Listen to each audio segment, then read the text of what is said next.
building your brand should make you more money. And that's what we're going to talk about today. If you've been watching any of our videos, you know that our process really helps our clients walk through getting clear, getting noticed, and getting paid. Cha-ching! So getting paid is what we want to dive into further today. Now, as we've already chatted about, getting clear is about getting clear on your business model, exactly who your audience is, and how you want to represent yourself in your marketing. Getting noticed is taking all of that foundational brand strategy and starting to bring it together with the visuals and with the build of the website and your messaging. And getting paid is bringing that all together and refining your customer touch points, the products that you have, and the funnels that are in your business. So Gretchen, I'm curious from your perspective, when it comes to getting paid, what is one of the biggest mistakes that you see our clients running into in their brand? I would say we do a lot of rebranding. So what happens is a lot of our clients have funnels that already exist, Mm-hmm. and then they do a rebrand and they think, oh, I'm just going to make over my website. I'm going to change my social media. And they don't think to go back through their funnel and look at the email, the branding on the old emails, Yeah. or even the language on the old emails not resonating with the new language and the new lexicon that they've created through our process. And they don't test the funnels. There's lots of things there that funnels tend to be things that people set and forget. And this is Yeah, one of those where you shouldn't set it and forget it. You need to go back and take a good look at that. definitely. And I would say when it comes to your funnels, thinking about the funnel literally from the very beginning all the way to the end. So when we talk about a funnel, we want to be thinking about, where does that funnel start? It typically is going to start with some kind of ad, or it's starting because they're hearing you speak on some kind of platform, whether that's a physical stage, whether that is from television or on a podcast or a webinar. So if this is the way that they're hearing about you first, thinking about where are you leading them second, third, fourth, you already have funnels in place. Like you're an established business if you're listening to this and you're thinking about, where can I refine things in my process? So going through and looking at that funnel, whether it's you that does it or someone on your team or an outside team, you want to make sure that you're being really methodical about it and making sure that all the pieces connect. Now, I'm going to circle back to funnels in a few minutes and dive a little bit deeper there. But this really makes me think about, okay, when we think of all the places it connects, that's what we like to call your touch points. Mm-hmm. What are the touch points in your brand? So a lot of people tend to think, okay, my branding is my fonts and colors, it's my website, it's what I'm saying from stage. That's awesome. That is probably the first interactions that people are likely to have with your brand. But I want you to zoom out even further and say, what are all the different ways that they can interact with my brand? That's what customer touch points are. So I like to think of this as the quality of your customer service team. How on brand are they? Are they trained in what your messaging is? Do they have the same kind of voice and brand demeanor that the brand overall carries? That is something that is incredibly important. They are your front line. They're the ones taking care of your clients or your patients or your prospects, however you refer to them. But if they're interacting with your audience, then they are absolutely one of the touch points in your brand. So you want to make sure that they're going through and reviewing what you've done in your brand strategy and that they're keeping up to date with the changes that you're making on your website as you're getting noticed, so that they're able to really help you continue to get paid by making sure that that process is seamless. And one of the other touch points I like to think about is the actual email campaigns that you have. Now, this kind of ties into your funnels, which is why I said I wanted to take a step back. But when it comes to email campaigns, as Gretchen was mentioning, it's really common to create those to start and not circle back. So I want to kind of share an idea. We had a client that was launching a line of spice blends. And so she had some existing email campaigns in place that were kind of general welcome campaigns. So when somebody came to the website and they wanted to go ahead and opt in to get on her newsletter, that was great. And there was a general campaign there. But then when she went to launch her spice blends, she needed to be able to attract people in a different way. So the opt-in changed. That was one part of her touch points. So the opt-in on the site changed, which meant the welcome sequence needed to change, which meant the links needed to be updated. Are you seeing how it all fits together? So these are things that you should really be going back and reviewing at least once or twice a year. I mean, Mhm. depending on how quickly your business moves, it may even need to be done quarterly, depending Yeah. on the team. Yeah. But one way to do it is to get somebody to go through start to finish. So starting from your ad, clicking through to your email, and going through each and every one of the emails in that sequence to make sure, do the downloads work? Mhm. Are the links actually going where they're supposed to go? Do you Right. have any 404s?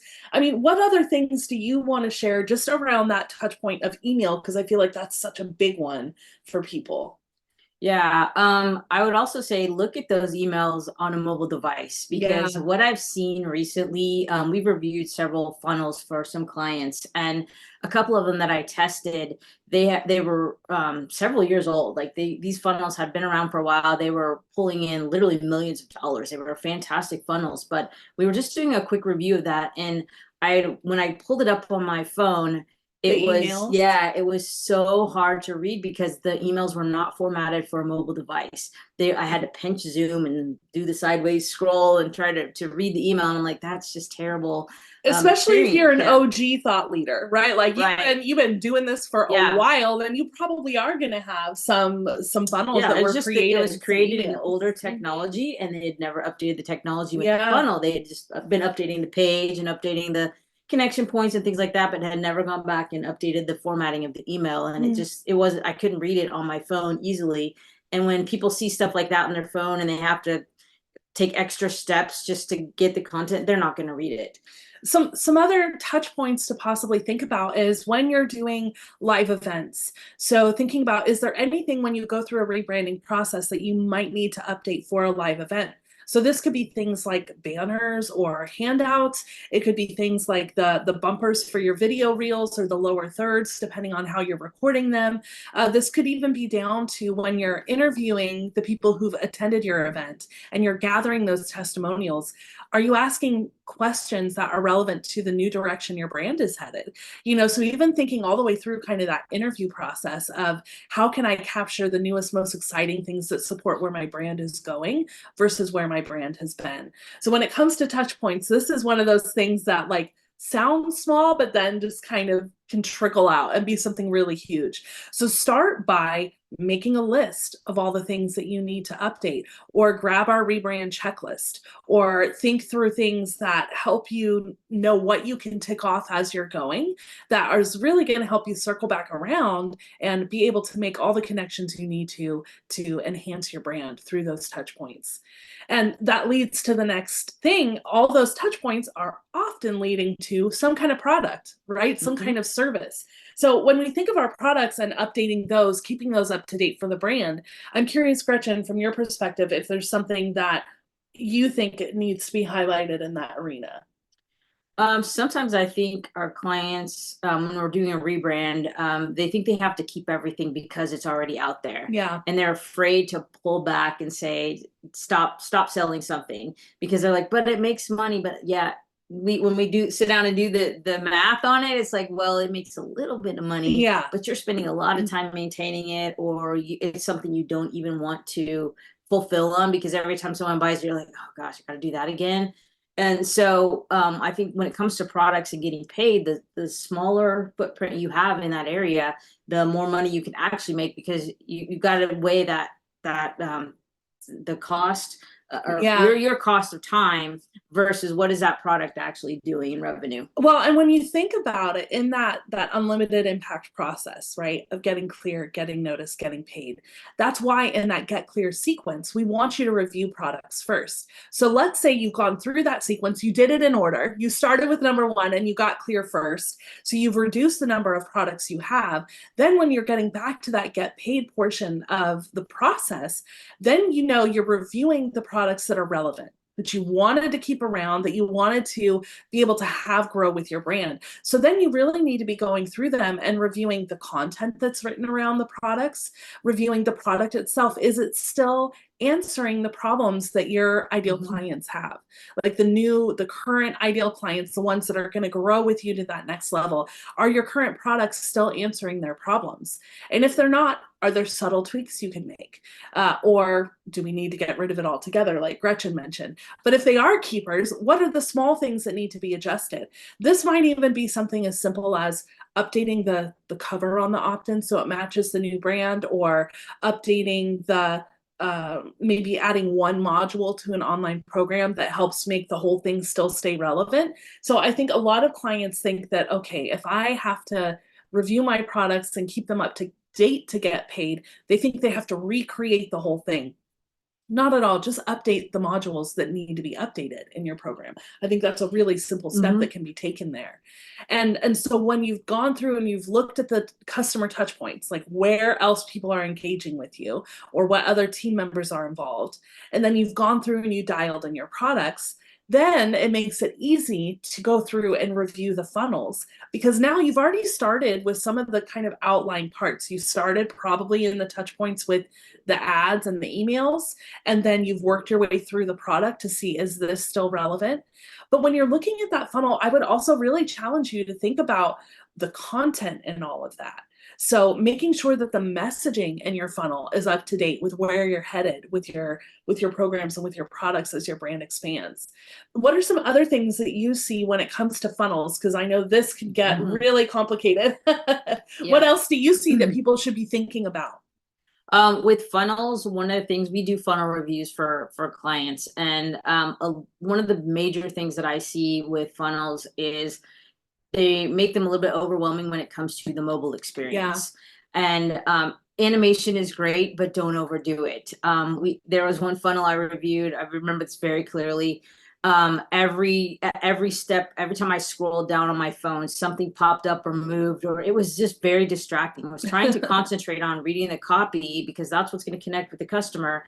And I had trouble concentrating and staying focused on the copy because things were constantly moving and animating all the way down the page. So and keeping stuff like that at a very minimum. Another thing that is very important is when you're experiencing say a landing page on which is typically the top of the funnel there, you're experiencing that landing page. Typically you review it on a desktop, and when you're the business owner and you're looking at your funnel and you're like, okay, you're on your laptop, right? You look at that funnel, and you see where the buttons land and you're like, oh, this looks great. But what you don't think about is when you shrink that big desktop image down into a little tiny phone screen, guess where those buttons go? They start spacing themselves out farther and farther and farther. It takes more swipes and more scrolls to get down to that next call to action.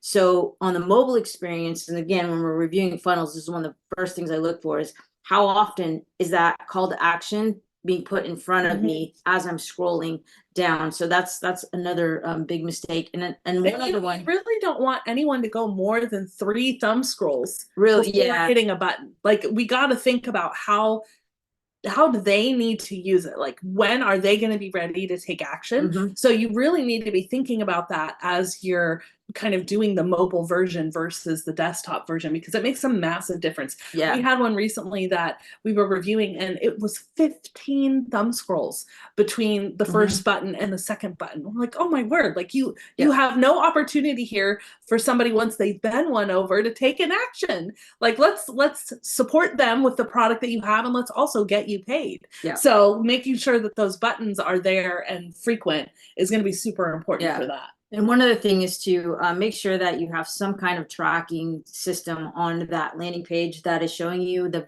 visitor activities, doing screen recordings, because you'll start to figure out that customers sometimes click on things you didn't think they would click on. They click on images a lot, that and images sometimes on a landing page don't do anything or go anywhere. So if they're clicking on something, then we need to stop and think, why are they clicking on that? Do they think it's a button? Do they think it's a call to action that's leading somewhere else? So just paying attention to things like that.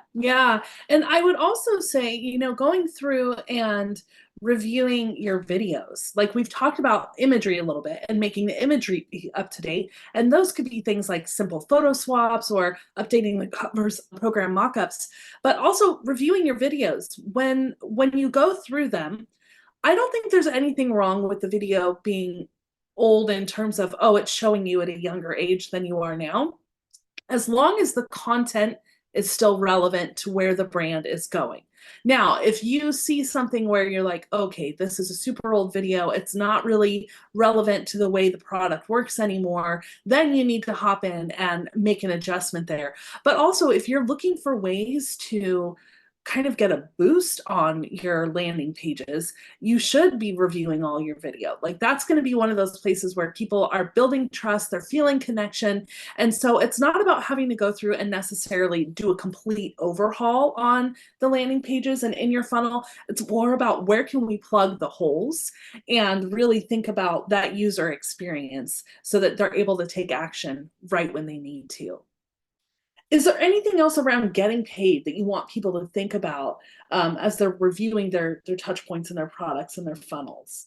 Yeah, and I'll circle it back. It really is all about strategy. Yes. Getting paid is not just, oh, I have a funnel, oh, I have some products, oh, I have some touch points. It's really about having a strategy in the first place that drives all the rest of those, because you can have funnels, you can have products, and you can have touch points. But if there's no strategy at the beginning, if you didn't stop to get clear, yes, before you got noticed, you'll never get paid. Yeah, that's the truth. Yeah, and they really should all connect. And another thing that this makes me think of is, if affiliates are part of your funnels, if it's part of the ways that you're getting paid, you also want to make sure, how recently have you updated the assets in the affiliate portal? Because that is one that gets forgotten a lot, because if you've done a scrape on your website and you have all of those assets handled, but did you actually log into your affiliate portal and look at what are the banners that you're giving your affiliates to work with? What is the content that you have written up in there? Really make sure that you are keeping that piece up to date as well, so you're not missing any connection points in the brand, and really making it simple for people to have that through line through everything that you do. So I know it's a lot of different things to think about when it comes to getting paid, but taking time, sitting down, making that entire list is going to help you massively. And if you're looking for support with that, obviously reach out to us. We're happy to help. Drop your comments below, and we are so excited to watch you get paid.